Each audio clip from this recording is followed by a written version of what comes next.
What is up on Super Bowl Sunday, Ruthless Talk? As you can see, I'm coming solo. James has got a little Super Bowl party shindig going on. So shout out to my man James. We'll be back Thursday probably together. But in the meantime, you get me. So shout out to everybody who's got a team in the Super Bowl, Eagles, Chiefs, whatever. I guess I'm a Chiefs fan, or I'm sorry, I guess I'm a Eagles fan today. Definitely not Chiefs, but really just waiting for Kendrick, man. So shout out if your team's in it. Enjoy, be safe, everybody, and enjoy the concert. But as for today, man, let's get down to some AEW.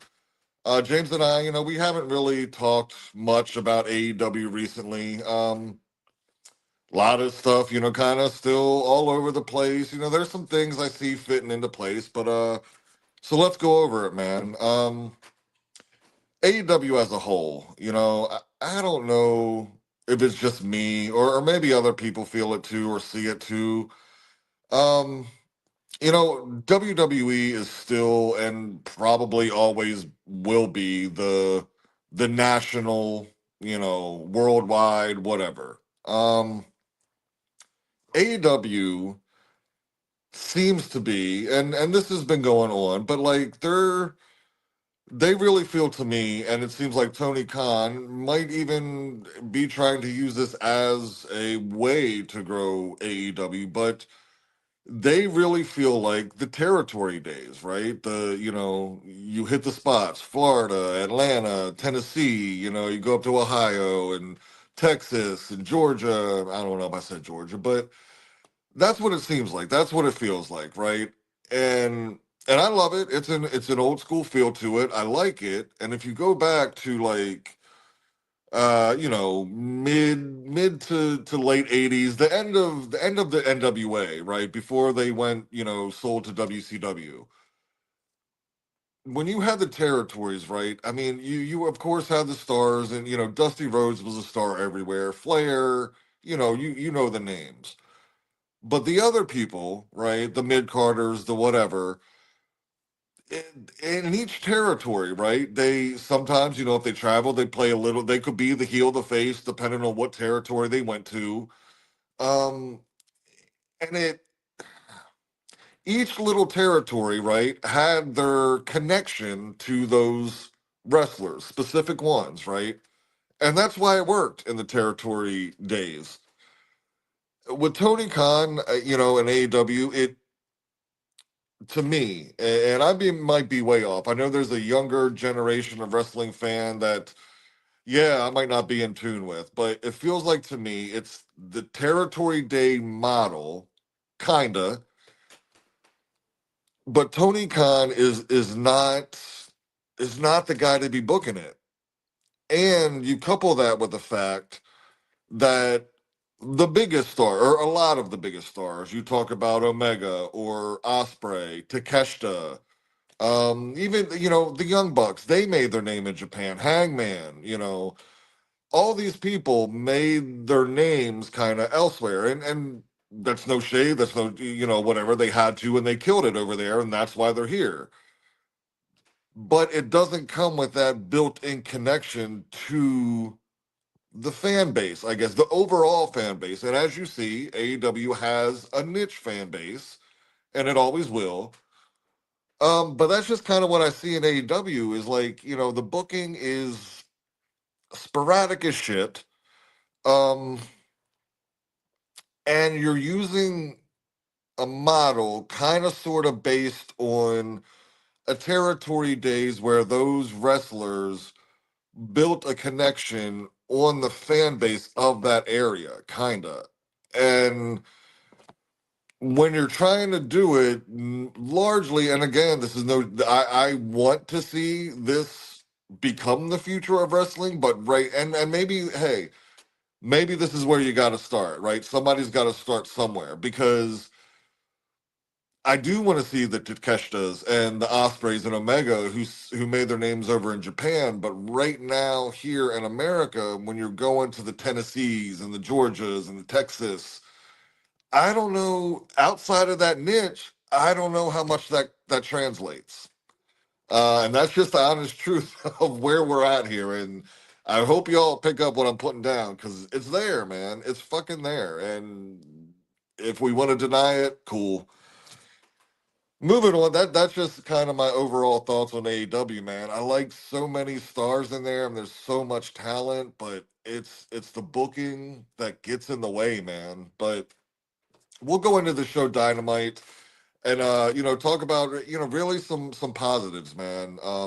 To start the show, of course, you got the brawl with the Death Riders and FTR, Cope, and now Switchblade.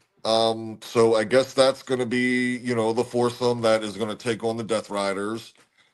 And they brawl opening the segment, and we see the match set up for Cope and Switchblade against Claudio and Mox, I think. Um, so that's what we're getting. It's going to be a good match, I have no doubt. I've said this before, like this, when it was just Cope and FTR, and now you throw Switchblade in there. Okay, I mean, this is at least a formidable faction to go up against the Death Riders. Um, so yeah, I'm good with it right now, and I, I would think that within this year, I think Copeland's going to win another title, and I think he's earned it. Whatever. So I no shade if he's is the guy that beats Moxley. He's a believable guy to beat Moxley. So if that's where they're going with this, I'm all good with that, man. I would like to see a little bit more of Switchblade and Claudio, if I'm being honest. We know FTR is a tag team division star, and Cope and Mox, they're established. And to some degree, so Switchblade and Claudio, but I think there's a lot more to Switchblade and Claudio than even we saw, in WWE with Claudio. So shout out to all eight of those and Shafir, the lone woman. We'll see if do we see Beth Phoenix? I think that would add to this feud. I think that'd be a good fit, but I don't know if she has any plans or desires or if that's even on the table, but that'd be pretty cool, So we will see where we finish up with that. I want to touch on here too on Buddy Matthews and Brody King, man. Obviously with Alistair gone, these two guys are now, and they even touched on it in Dynamite, where they're still a tag team, but I guess they're also going to be going off and doing individual stuff. Um, We see that with Buddy Matthews having a match with Okada coming up. I thought the little backstage segment with him and Okada, that was pretty funny. And Okada, really just the way Okada says bitch is funny as hell. So that's going to get a pop for me anytime he says it. Um, I just wonder what, again, with Matthews and King, man. We talk about the tag team division in WWE too. Like, if you want to keep King and Matthews a tag team, then they could be a dominant tag team. Why are they not even in and around the Hurt Business right now? If they're going to be a tag team, and you got this shot with Matthews coming up with Okada, and that's a great spot for him. He's going to have the match, but we all know he's going to lose, and so where does that leave him? Just Matthews in a mid card, pick up some wins here and there, but the big matches, he's going to take the L, and that's probably how they're going to be booked as a tag team as well. Like they'll get some wins here and there, but the title shots or the against the Hurt Business or Hurt Syndicate or whoever it may be, they're going to take the L. Um, so yeah, I don't really know where that leaves them, but even with Brody King, man, I mean, he's a dude that could be, in the title picture in any company.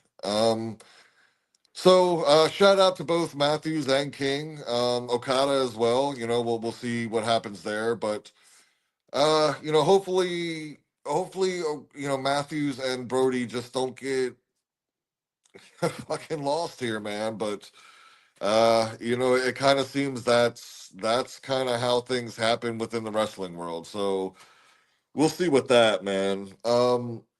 Toni Storm, dude. Toni Storm is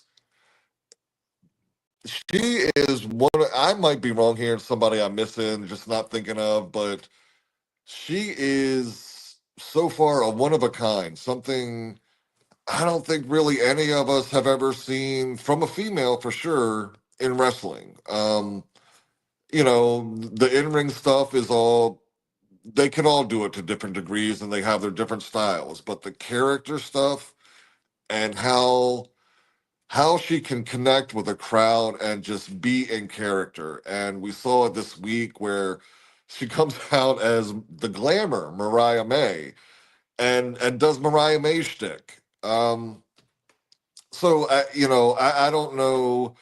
I think Tony's winning whenever it comes. She's getting this title back, but I just hope we all take time out and really appreciate whether she gets the title or has the title or not. Just what Toni Storm has done overall in the last, I don't know, year and a half or whatever with this character. It's so good, man. And it's something I'm glad that she's been given, obviously, the leash and the opportunity to do that because, man, she's killing it and she's doing it in a way that we've really never seen in wrestling before. Like I said, at least from a female, I mean, you can talk about maybe Undertaker or somebody living the character like that, but for females, not really.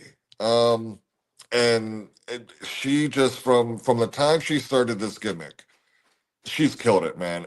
Pretty much everything she's done, the storylines, the matches, the ups and the downs. Man, I hope wrestling fans in general just appreciate what we're seeing, whether she wins, loses, if she's your favorite, if she's not. This is something that we don't usually see, and she's killing it, man. So shout out to Tony. Um, I'm going to finish up here with AEW, kind of again talking about the Hurt Syndicate and also Swerve and Ricochet. The Hurt Syndicate, right? For me, I don't think there's another tag team in wrestling that I can think of. WWE, AEW, TNA, whatever it may be, that you decided to put the belts on these two guys. And, Lashley's always been a singles wrestler, and Shelton's been both, throughout his career. But you put it on these two guys, and they should be booked as a dominant, the fucking Road Warriors, the whatever. So far, I don't know. We haven't really seen it. But so this Dynamite, we see the return of the Guns. I guess this is the first tag team that is, gonna start off the feud with the Hurt Syndicate. You will get, a series of matches. Maybe this might last 2-3 months. Um, I don't know. I don't know. The Guns, they're up and coming stars. Everybody deserves a shot somewhere. And could this elevate them? Absolutely. Um, but what does it do to the Hurt Syndicate? I don't think you can have the Hurt Syndicate losing the title to the Guns. Um, I don't think the title should be flip flop back and forth. I think that weakens the championship itself. And I mentioned Matthews and King earlier. That they're not even considered right now in this picture, and it's baffling why you would not have them in there. But you bring the Guns back, and we'll see where this goes. It could be entertaining. I don't see how this. I don't see where this goes in benefiting the Hurt Syndicate, if I'm being honest. So yeah, and then we get to the main event, which is Ricochet and Swerve, who probably still have on both of them unfinished business with the Hurt Syndicate. So again, we don't really know if did they just abandon that, which this is AEW. Yeah, they could have just abandoned that shit. But as a fan looking in, you would assume that both of these guys still have, you know, a history or a score to settle with the Hurt Syndicate. So, again, we'll see where we go with that. But for this main event, right call, right winner. Um, yeah, Ricochet.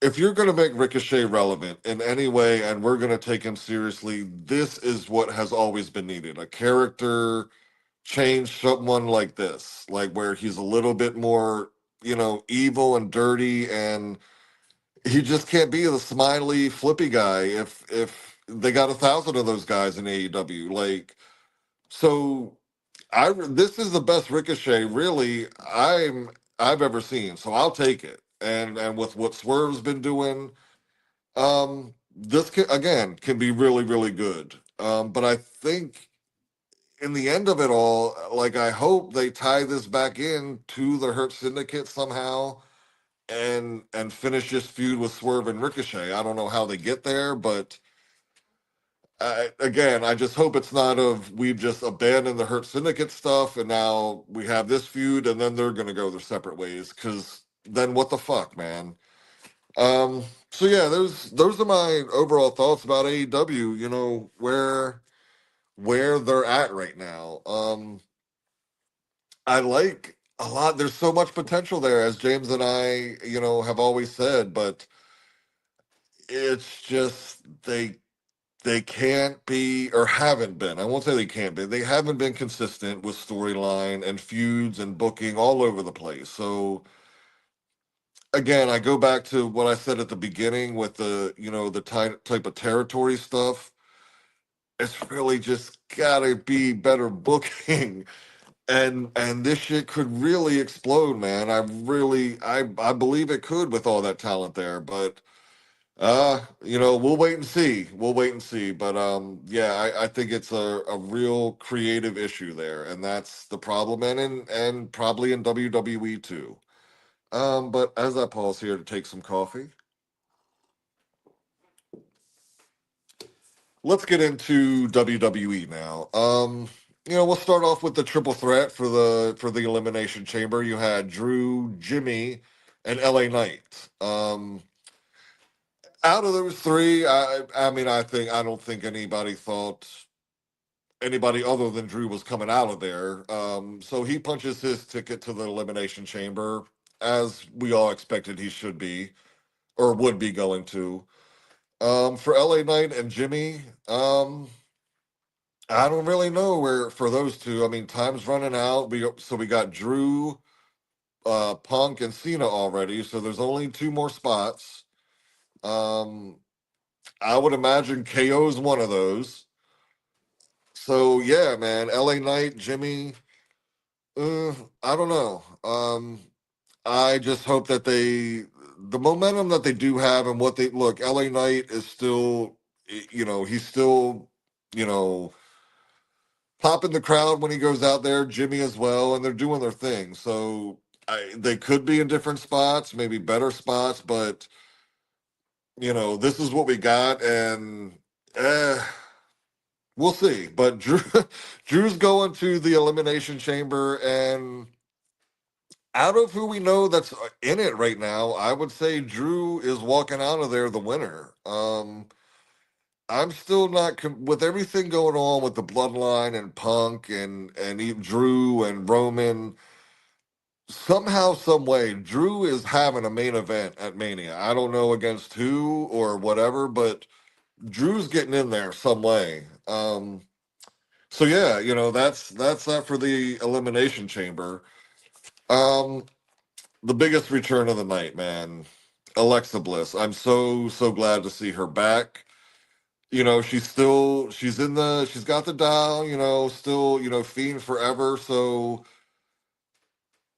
we still haven't seen, the rest of the Wyatt Six. I'm just happy to see her back, man. And she gets in or comes out and interrupts the segment between Tiffany, Charlotte, and Nia.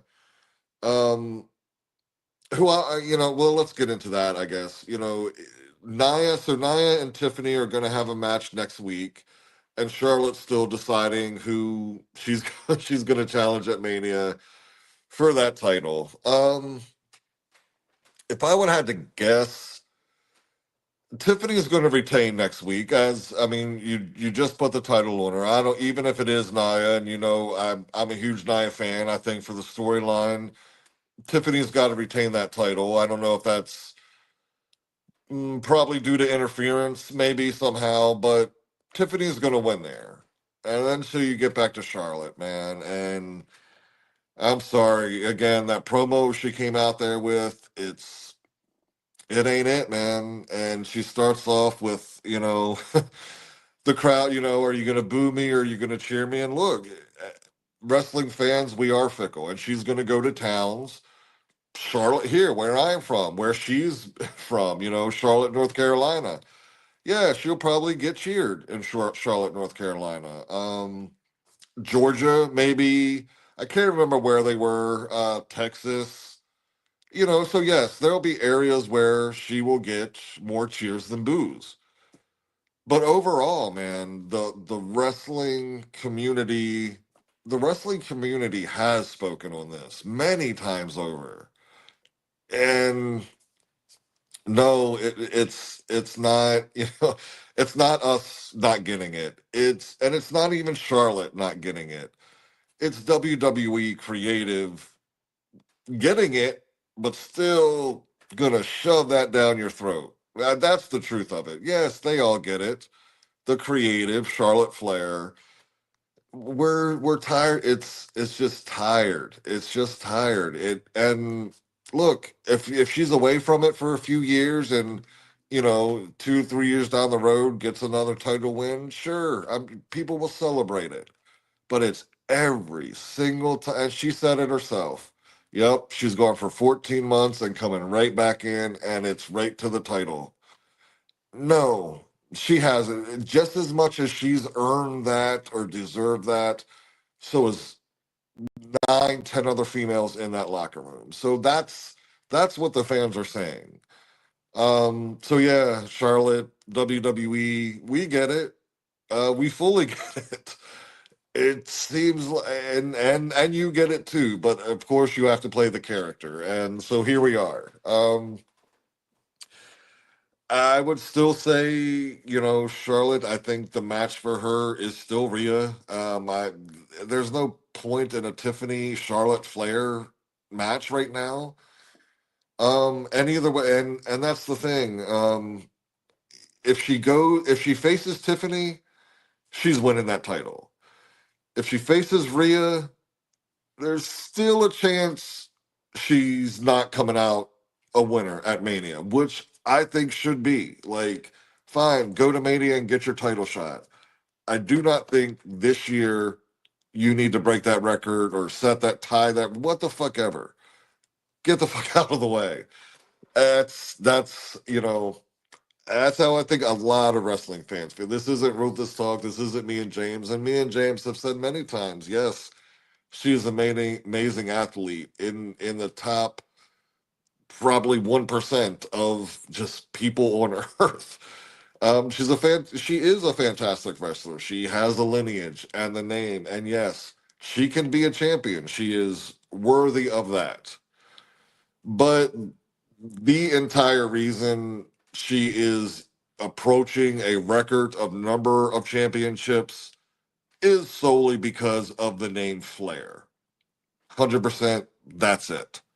She has not been that much more talented over the course of her career than the other women in the locker room to warrant 15, 16 titles already.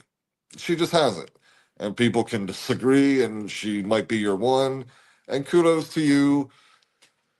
But yeah, if she's going to Mania, either way, she's got to lose. But if it's Tiffany, she's walking out champion 100%. So we'll see where we go with that. But the main point of that whole thing was glad Alexa Bliss is back. So happy she's back. And we'll see where she fits in this. But I mean, we want to talk about returns and, earning it and being the best and all this shit. Throw Alexa Bliss's name in there. Seriously. So, we'll see where we go, man. Main event time. So you got Jay coming back, and listen, bro. I mean, this was 7 minutes, 7, 8 minutes. Actually, no, he even got in the ring. This might have gone on for like roughly 12 to 15 minutes to start the show of nothing but yeet. I get it. He's over. I love Jay. I'll yeet. I do yeet. I will yeet the fuck out of anything, but there does come a time when it is overkill, man. And I don't know, man. I don't know if people just don't. Yes, it's fun to ride the wave, and maybe this doesn't last long for Jay. And this is, yup, you're because the honest truth is you still have Roman and Cody and Jacob Fatu and The Rock and CM Punk. And so if this is his, 2, 3 months, absolutely he should indulge himself in that because that is going to come around once in a blue moon. But my question to WWE is why do that? Why just make it this rocket that shoots up there and is bright and then boom, fizzles out? You have options here. And that's kind of what I'm getting at. Like this you can go down, it's not a Jay thing or a Jimmy thing or LA Knight thing or who's earned it or who hasn't. You can go down the history of wrestling figures that have caught fire at a particular moment. And unless you are The Rock or Stone Cold or the fucking elite of the elite, if that is all based around a catchphrase and a slogan and 12 minutes of crowd participation, it has its place, it has its moment. But that shit is gonna fizzle out and ultimately crash and burn until the fans turn on Jay. I mean, bro, that's wrestling 101, man. That's where I'm coming from with this whole I don't even mind again, I've stated from the Royal Rumble, out of the three that were left in there, absolutely Jay was the right call. Um and if he goes to Mania, let's talk about that. So he goes to SmackDown to confront Cody, which I don't think he's going to challenge Cody. But if he did, how does that end for Jay? Like, he's probably not going to win. But even if he did win, again, you got Fatu, you got Roman, just within your own bloodline. Like, it's that. And then you still have Cody still tied to the bloodline. So that's where I would say, like, it can't be Cody. Um, so Gunther, him and Gunther, that is the match. They have the history. They have, with the IC title. So that is the match. But I really could see them pulling some type of swerve with The Rock again, and the bloodline thing. Because remember, man, this is all still a bloodline. So don't be surprised if at the last minute there is a big swerve. But again, for Jay, I don't know where that would leave Jay at the end of it all. Just, back to the Usos tagging, which is still great. But then, yes, the yeet, it's over. It's gone. It's had its time, and that's where we are with Jay. And so that's where I'm just thinking long term of don't do that to Jay, man. Really. But so we get the main event. You got the tag match, and Cody and Jimmy get the win. Jay, I'm sorry, get the win. Um, yeah, I just all this stuff, and this is where it worries me is you got Jacob Fatu, right?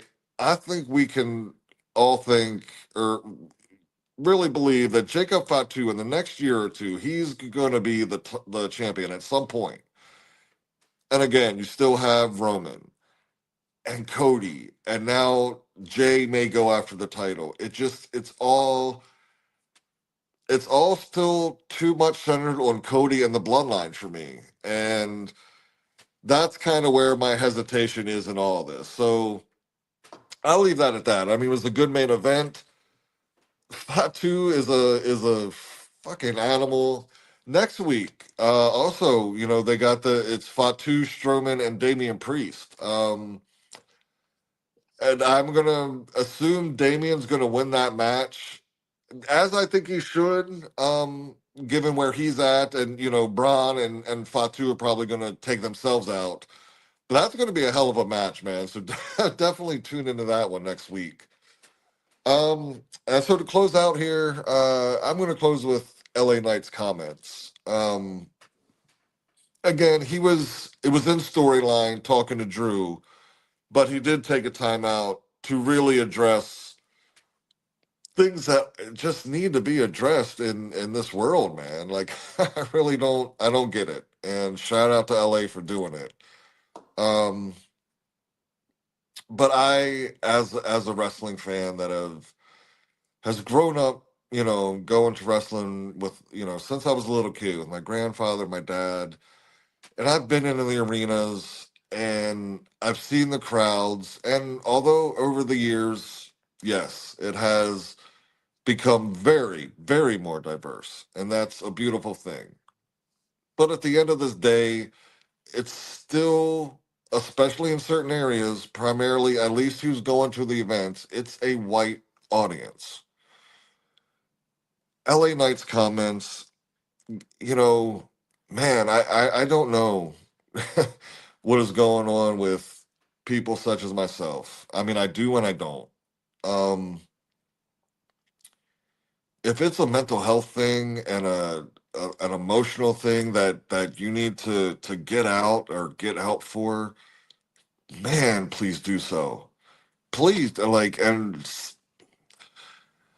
I don't really want to make this about politics, but I believe politics touches everything. And we see the climate in this world, in America, regarding alpha males and fucking, what is this bullshit? That, I don't know, man. I really hope that enough young boys don't look to that as what a man is or should be. Um, because it's dangerous. It's dangerous and unnecessary. And I speak on that not just because of what he was saying with the crying and the emotional. And if you just need help, you're struggling with things to be okay to ask for help. I also say it again as a person that has sat in those crowds and fit in with those crowds, right? Not nobody's gonna look at me twice. I know who fills those crowds, and you're gonna get your share of obnoxious, drunk, disgusting dudes that look like me and look like everybody else, but look like me. And they're gonna be sitting next to, or a few seats down from a little girl who is there to see her favorite female wrestler. And the female wrestler is going to go out there and put on a hell of a show and leave her blood, sweat, and tears in there. And the drunk asshole, three seats down, is going to be looking at her tits and ass the whole time and commenting on it. And that's what he's there for. And not respect of the women that have sacrificed and transform their bodies into that condition because of the amount of work they've done and put in for their dream. That's the thing, man. This is these a lot of these women, and some may have just fell into it, but this is their fucking dream, man. And we reduce it to tits and ass. And the little girl sitting, three rows down from you, she hears that, man. She hears that. So I just say that to say just fucking and wrestling fans, man, I know we're fucking assholes. Just do better. Just fucking do better. Yeah, that's it, man. So shout out to James, wrestling fans all over the world. So as always, Ruthless Talk, we are signing off. James will be back with us Thursday. Happy Super Bowl. Go Eagles, go Chiefs, whoever you may be rooting for, but most of all, go Kendrick.